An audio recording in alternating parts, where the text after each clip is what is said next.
नमस्कार प्यारे साथियों, कैसे हैं आप सब। आपका स्वागत है आपके अपने चैनल मिनट्स ऑफ मैथ्स में। मैं नाम अरोरा आप लोगों के लेकर आया हूं हुक्स लॉ, जो चैप्टर सेकंड में है आपके पास। और ये जो चैप्टर है इसमें प्रत्यास्थ डोरी के लिए हम पढ़ते हैं। काफी इंटरेस्टिंग चैप्टर है, नंबर देने वाला चैप्टर है। आप लोग ध्यान से पढ़ेंगे, नंबर जरूर आएंगे। ठीक है, कई बच्चे ऐसे होते हैं जो चैप्टर को अच्छे समझते नहीं, सोच छोड़ देते हैं, चले रहने दो, इसमें तो बहुत ही दिमाग लगाना है। ऐसा कुछ नहीं करना। हुक्स लॉ में से क्वेश्चन जरूर मिलते हैं, पहली बात तो ये। ठीक है, इसी का पार्ट है सिंपल हार्मोनिक मोशन, जो मैंने पहले आपको पढ़ा दिया था। उस पर बेस क्वेश्चंस जो है वो भी बाकी है। इस पर मैं टॉपिक पर पहले इसको कंप्लीट कर लेते हैं, फिर वहां से क्वेश्चन कर देंगे। ठीक है, एक तो क्वेश्चन वहां से बनते हैं, ये आपकी सेकंड यूनिट है, सॉरी फर्स्ट यूनिट है। सेकंड यूनिट तो थर्ड चैप्टर है। ठीक है, यूनिट नंबर है सेकंड। ये सिर्फ मतलब यूनिवर्सिटी के बारे में है। बाकी आपको पता ही है कि जिस भी यूनिवर्सिटी में जो भी टॉपिक आता है आप उस हिसाब से अपना देख सकते हैं, किस यूनिट में आ रहा है किस में नहीं आ रहा है। इसका वो नहीं है, बात है कि मिलना चाहिए, मैटर मिलना चाहिए। ठीक है, और इतना इजीली बता रहे हैं कि आप नोट्स भी बना सकते हो। ठीक है, नोट्स बनाओगे तो अच्छी बात है। बात ये है कि हुक्स का नियम कहता क्या है प्रत्यास्थ डोरी के लिए। अब थोड़ी सी ना अपनी इमेजिनेशन पावर, अपनी जो सोचने की पावर है उसको थोड़ा जगाओ। ठीक है, क्या करना है उसमें, करना है हमारे को कि हुक्स का नियम, एक हमने लिया रबड़ या कोई डोरी ली इलास्टिक वाली। ठीक है, उसको मान लो उसकी लंबाई L है। ठीक है, उसको हमने खींचा। जब खींचा तो उसमें क्या उत्पन्न हुआ, तनाव उत्पन्न हुआ। तनाव उत्पन्न हुआ तो उसकी लंबाई बढ़ी। ठीक है, अब लंबाई बढ़ने पर तनाव जो उत्पन्न हुआ है वो किस रूल से पता लगा सकते हैं, वो हमें निकालना है। तो बहुत ही शानदार चीज है। तो यहाँ देखिए आप, कितनी बढ़िया चीज है। तो इसमें क्या है कि यदि एक प्रत्यास्थ डोरी के एक सिरे को स्थिर रखता है तो दूसरे को खींचकर उसकी संभाव्य लंबाई से बढ़ाया जाए, डोरी का तनाव एक नियम द्वारा ज्ञात किया जाता है, जिसे हुक्स का नियम कहते हैं। ठीक है, एक संभाव्य लंबाई से बढ़ाया जाए, क्या है, किसी प्रत्यास्थ डोरी में तनाव डोरी की प्रति इकाई लंबाई में विस्तार के समानुपाती होता है। भाई मान लो फिर डोरी दो तरह से होगी यहाँ पे, एक तो होगी इस प्रकार से क्षैतिज, ठीक है, और एक होगी ऊर्ध्वाधर। ठीक है, हमने मान लेते हैं ये डोरी है, ये ए पॉइंट है, ये बी पॉइंट है, इसकी लंबाई कितनी है, एल है, मान लेते हैं। ठीक है, यहाँ पर दे रखा है, पति का कुछ नहीं दे रखा, यहाँ पे लंबाई में विस्तार दे रखा है एक्स। ठीक है, ए दे रखा है स्वाभाविक लंबाई, कोई दिक्कत नहीं है। ठीक है, कैसे भी दे रखा हम तो अपने हिसाब से देख लेते हैं, मान लो इसी हिसाब से देख लेते हैं। स्वाभाविक लंबाई कितनी है, ए है। ठीक है, लंबाई इसको खींचा, ये बिंदु ओ पर आ गया, लंबाई बढ़ गई इसमें कितनी, एक्स बढ़ गई। तो जो डोरी की स्वाभाविक लंबाई जो एक्स में विस्तार है, उस हिसाब से क्या होगा, तनाव उत्पन्न होगा। तनाव क्या उत्पन्न होगा, टी तनाव उत्पन्न होगा। ठीक है, चाहे यहाँ पे चाहे भार लगाकर उसको खींचो, चाहे हाथ से खींचो, कैसे भी खींचो, जो उत्पन्न हुई जो लंबाई बढ़ी है, किसी लंबाई कितनी हो गई, a प्लस एक्स हो गई। ठीक है, तो बढ़ी हुई लंबाई कितनी है, x है। ठीक है, और वास्तविक लंबाई कितनी है, a है। तो t जो है ना वो x अपॉन a के क्या होगा, प्रोपोर्शन होगा, समानुपाती होगा। ठीक है, ये बात आना, t समानुपाती होगा x अपॉन a के। यहां देखिए, ये है हमारे पास a और ये है हमारे पास b। ठीक है, और ये हमने या से उसको खींचा या इसमें हमने कोई भार लगाया mg। ठीक है, ऊर्ध्वाधर में, तो ऑटोमेटिकली ही इसकी लंबाई बढ़ जाएगी। ठीक है, इसकी लंबाई वही है, मान लो ये l है। ठीक है, और इसमें वृद्धि x हुई है, तो t किस समानुपाती हो जाएगा, बताइए, x अपॉन l के। ठीक है, मैं आप इसे अलग अलग लिख रहा हूं जिससे आपको ये ना रहे सर जी a ही आना चाहिए, या मान लो इससे कुछ और आ गया, आएगा भी सही, तो आपको कंफ्यूजन ना हो। बस आपको ध्यान रखना है, बढ़ी हुई लंबाई बटे में वास्तविक लंबाई। ठीक है, और समानुपाती के साइन को हटाने के लिए क्या करते हैं, हम लैम्बडा लगा देते हैं, और लैम्बडा जो है वो क्या होता है, प्रत्यास्थ मापांक होता है, मॉडुलस इलास्टिसिटी होती है। ठीक है, मॉडुलस इलास्टिसिटी। ठीक है भाई, तो ये हमारा नियम है। एक नंबर का आपके पास नियम भी पूछ सकते हैं, लेकिन नियम एक नंबर की वजह से नहीं पढ़ रहे, हम नियम पढ़ रहे हैं इसके आगे आने वाले क्वेश्चंस, एग्जांपल्स और जो टॉपिक है, जो आर्टिकल है, उसके लिए हम 10 नंबर की बात कर रहे हैं यहाँ पे, ठीक है। तो अगर ये समझ में नहीं आएगा तो आगे वाले कुछ भी समझ में नहीं आएगा, लेकिन ये समझ में आ गया, ये चीज आ गई कैसे निकालना है, आगे हर क्वेश्चन समझ में आने वाला है, ठीक है। इस बात की गारंटी देता हूँ मैं आपको, ठीक है। तो स्टार्ट करते हैं, इसको आप नोट कर लीजिए, आगे चलते हैं, ठीक है बच्चों। तो ये हमारा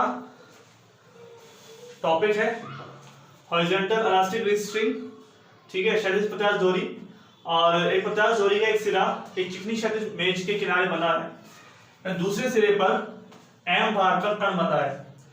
कण को कुछ दूरी तक खींचा जाता है, फिर छोड़ दिया जाता है, कण की गति की विवेचना करती है, ठीक है। अब कैसी है ये डोरी? ये है हॉरिजॉन्टल, इस प्रकार से, ठीक है। मान लेते हैं ये सिरा ए है, ठीक है, और इसके बीच में सेंटर पे है ओ, ठीक है। और जो कण है मान लो पी बिंदु पर है, इसको आप बी मान लो, इसको मान लो ए। मैं सबको समझाता हूं आपको, ये वास्तविक लंबाई है, ठीक है। मैं आपको दोबारा बताता हूं चित्र, ये वास्तविक लंबाई है ए, ओ ए कितनी है भाई? एल है, ठीक है। और कण को खींचा, कहां तक पहुंच गया? बी पे पहुंच गया। वास्तविक लंबाई कितनी है? एल है। कण पहुंच गया बी पर खींचने पर। मान लेते हैं इसके बीच में कोई पॉइंट है पी, जहां पर एक्स डिस्टेंस है, ठीक है। तो आपको पी बिंदु पर कण की गति का समीकरण निकाला है, कण की गति निकाल ली है, ठीक है। यहां पर है बी डैश, अब बी डैश क्यों लिखा है मैं समझाता हूं। जब हम कण को खींचते हैं वो बी तक जाता है, तो छोड़ने पर उसमें जो तनाव उत्पन्न हुआ है उसको खत्म करते करते वो ओ से भी कहां जाएगा? पार होके जाएगा, इसलिए वो बी डैश में पहुंचेगा। यहां पर मैं ए डैश लिख देता हूं, ये भी एल है, ठीक है, क्योंकि उतनी दूरी यहां पर उसके बाद बढ़ेगा, ठीक है। आप कभी इसको इमेजिनेशन करो और इसको एक छोड़ के देखो, ऐसे कोई चीज लो इलास्टिक को, उसको छोड़ के देखो जरा, ठीक है। तो यहां पर ओ ए क्या है? ओ ए है प्रत्यास्थ डोरी, ठीक है, जिसकी लंबाई कितनी है? एल है, इसकी लंबाई एल है। ए क्या है भाई? जिस पर एम द्रव्यमान का कण बंधा है, ठीक है। एम द्रव्यमान का कण बंधा है इस ए पर, ठीक है, उसको कण को पकड़ के छोड़ रहे हैं। और पी क्या है भाई? जिस पर टी समय पर कण पहुंचता है, ठीक है, टी समय पर कण क्या है? पहुंच जाता है। तो मुझे बताइए हुक्स नियम से, इसमें हुक्स के नियम से इसके अंदर जो तनाव होगा वो क्या होगा? लैम्डा तो आएगा ही, दूरी कितनी बड़ी है? x, ओरिजिनल दूरी कितनी थी? डिस्टेंस लंबाई कितनी थी? l, तो t बराबर लैम्डा x अपॉन l, ठीक है, होगा कि नहीं? अब यहां पर कण की गति का समीकरण निकाल रहे हैं ना, कण की गति का समीकरण। तो आप जानते हैं m मतलब बल, जो m है, F बराबर ma, a मतलब एक्सेलरेशन, त्वरण, ठीक है, क्या होगा? माइनस t होगा, क्योंकि कण इधर आ रहा है, मतलब खींचा है तो वो वापस अपनी स्थिति में आने की कोशिश करेगा। प्रत्याशा क्या होती है? वापस अपनी स्थिति में आने की कोशिश करती है। तो इसका मतलब ये क्या होगा? माइनस के लैम्डा x अपॉन l। क्यों? क्योंकि हमने रस्सी को खींचा है, तो यदि वो लंबाई बड़ी रह जाएगी, वो कम होगी। लंबाई क्या होगी भाई?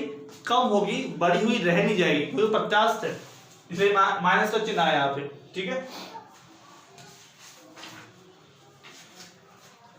तो d2x अपॉन dt स्क्वायर बराबर, यहाँ पे डिवाइड करता हूं, माइनस के लैम्डा x अपॉन ml, ठीक है, जो किसके बराबर है भाई, म्यू एक्स के बराबर है, तो म्यू का मान कितना हो जाएगा, तो मैं नंबर डाल देता हूं। तो यहाँ पर x डबल डॉट बराबर क्या होता है, माइनस के म्यू एक्स होता है ना, हम जानते हैं। तो यहाँ से म्यू का मान कितना हो जाएगा, म्यू बराबर हो जाएगा लैम्बडा अपॉन ml हो जाएगा, ठीक है। अब बताओ म्यू का मान आ गया, तो ये गति कैसी हुई, यह सरल आवर्त गति होगी। क्यों होगी भाई, क्योंकि जब आपने कण को छोड़ा है और कण वापस आया है, तो भाई कण दोलन करते हुए आगे निकलेगा, फिर वापस भी आएगा, ठीक है। समझाएंगे आपको प्रॉपर गति को, लेकिन गति कैसी होगी, ये सरल आवर्त गति होगी, लेकिन अलग अलग पॉइंट्स पर अलग अलग होगी। जैसे ए पर आएगा तो उसकी पास तनाव होगा नहीं, क्योंकि तनाव 0 हो जाएगा। ऐसे जब ए से लेकर और ए डैश तक, तब तो क्या होगी, सरल रेखीय गति होगी। और बी से ए और ए डैश से बी डैश, ये होगी सरल आवर्त गति, क्योंकि यहाँ पर क्या है, तनाव उत्पन्न हो रहा है, तनाव की वजह से गति हो रही है, ठीक है। तो इसको भी यहाँ पर नोट करिए, फिर आगे चलते हैं।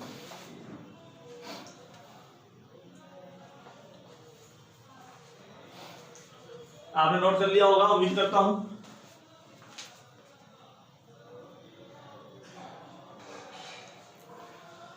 तो आगे चलते हैं।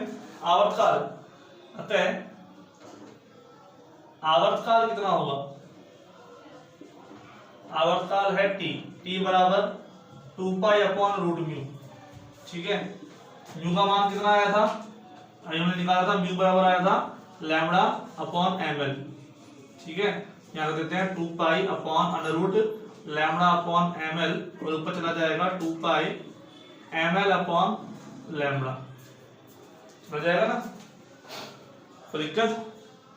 अब हम क्या करते हैं, देखो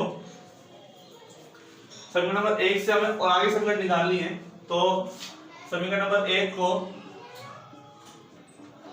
2 dx अपॉन dt से गुणा करके समाकल करने पर,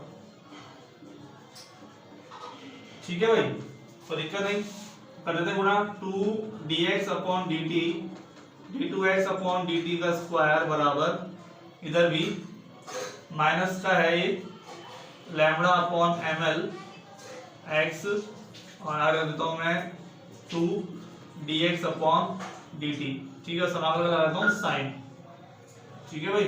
अगर आप ऐसा क्यों किया हमने, ऐसा इसलिए किया है क्योंकि आप पहले भी कर चुके हैं चीज को, dx upon dt 2 dx upon dt, ठीक है।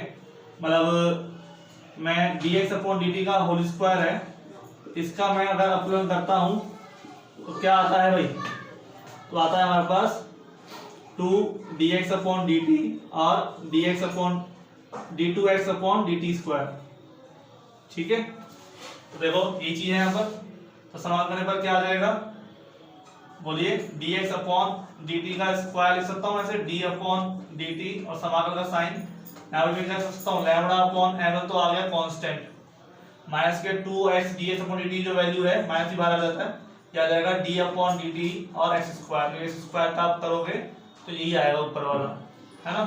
समाकलन का साइन लगा हुआ है तो ये कट जाता है, d अपॉन dt जो कट जाएगा इससे, तो खाली क्या बच जाएगा, ये बच जाएगा dx अपॉन dt का स्क्वायर बराबर माइनस के लैम्बडा अपॉन ml, और यहाँ आ जाएगा x स्क्वायर, ठीक है। और प्लस में क्या आ जाएगा, k आ जाएगा, ठीक है, ठीक है। तो ये चीज हमें आ रही होगी हमको, है ना। कोई दिक्कत हो तो आप पूछ सकते हैं। अब हमें k का मान निकालना है, इस समीकरण से जो हमको मिली है इससे हमें निकालना है k का मान। अभी समीकरण दो मत डालो मत ऐसे, तो कि k का मान निकालने के बाद डालेंगे। तो k का मान निकालने का क्या तरीका होगा कि कण कहां पर है, बिंदु b से छोड़ा हुआ है, b पे छोड़ा हुआ है, तो उसका मतलब दूरी तय करी है इसने कोई नहीं करी, ठीक है, उसने दूरी कोई तय नहीं करी। तो यहां पर तो दूरी तय नहीं करी है, तो क्या होगा भाई, बिंदु B पर कण जब बिंदु B पर है तब x बराबर तो क्या है 0 है, और ये क्या है भाई वेग, वेग भी क्या है भाई,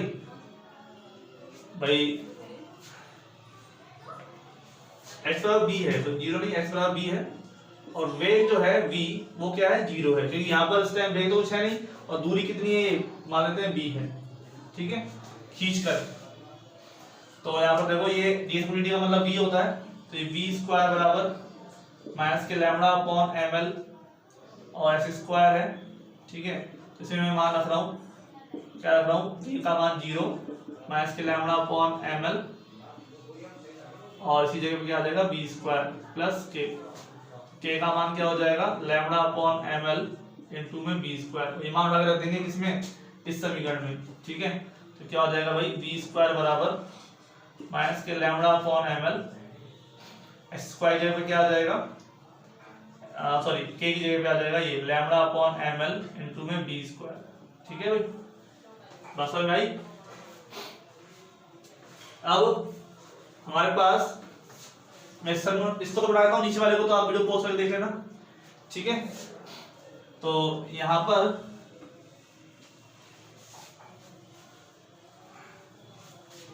लैम्डा अपॉन ml तो क्या आ जाएगा भाई, कॉमन आ जाएगा, यहाँ आ जाएगा B square minus X square, ठीक है, बी स्क्वायर के बराबर।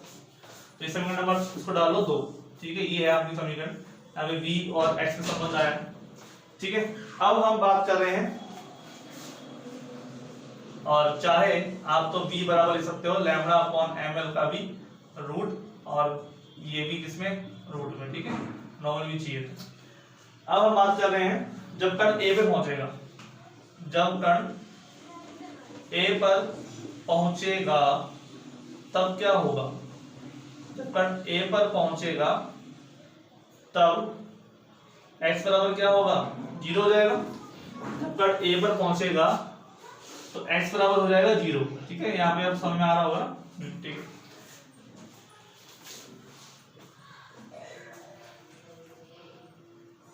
तो x बराबर हो जाएगा 0 जब कण a पर पहुंचेगा, तो x बराबर 0 रख दोगे, तो v बराबर v का मान कितना हो जाएगा भाई, v बराबर रूट लैम्डा अपॉन ml और b स्क्वायर माइनस 0, तो यहाँ पर हो जाएगा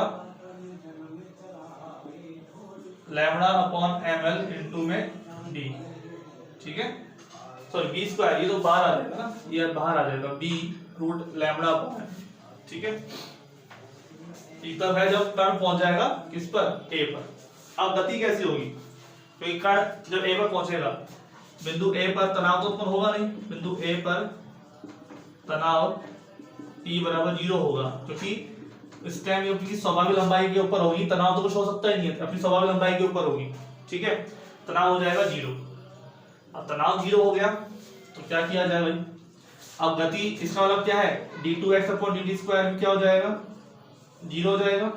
अब गति कैसी होगी, कण a पर पहुंच गया, अब आगे उसके पास जो उसका बल है, जो तनाव मतलब जो उसके पास त्वरण बचा है उसको आगे लेके जाएगा, बल आगे लेके जाएगा, तो गति देखो कितने टाइप की होगी, एक तो होगी b से a, एक होगी a से a डैश, और एक होगी a डैश से b डैश, ठीक है, 3 टाइप की गति होगी हमारे पास।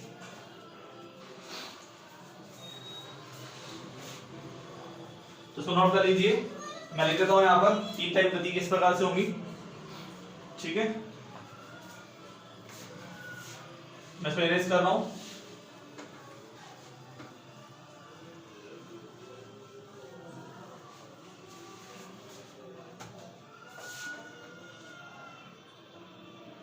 तो डोरी में कण B से B डैश तक निम्न प्रकार गति करेगा, निम्न प्रकार गति करेगा, ठीक है। तो 6 भागों में गति होगी, पहला तो क्या है B से A, ठीक है, ये होगी सरल आवर्त गति। दूसरा है A से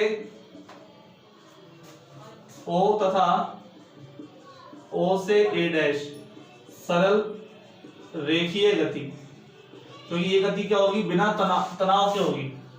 और नंबर 3 है A डैश से B डैश तक, ये भी क्या होगी सरल रेखीय गति होगी, ठीक है भाई, कोई दिक्कत नहीं।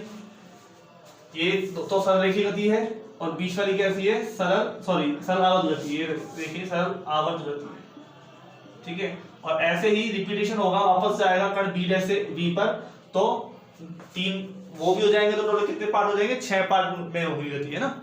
हम इसमें सी को निकाल लेते हैं। तो आवर्तकाल निकाल रहे हैं ना, आवर्तकाल। तो बी से बी डैश तक कुल आवर्तकाल कितना होगा, तो ये होगा हमारे पास सरल आवर्त गति का आवर्तकाल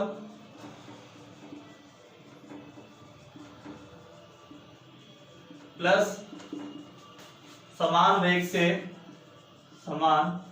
वेग से 4L दूरी तय करने का समय, ठीक है भाई।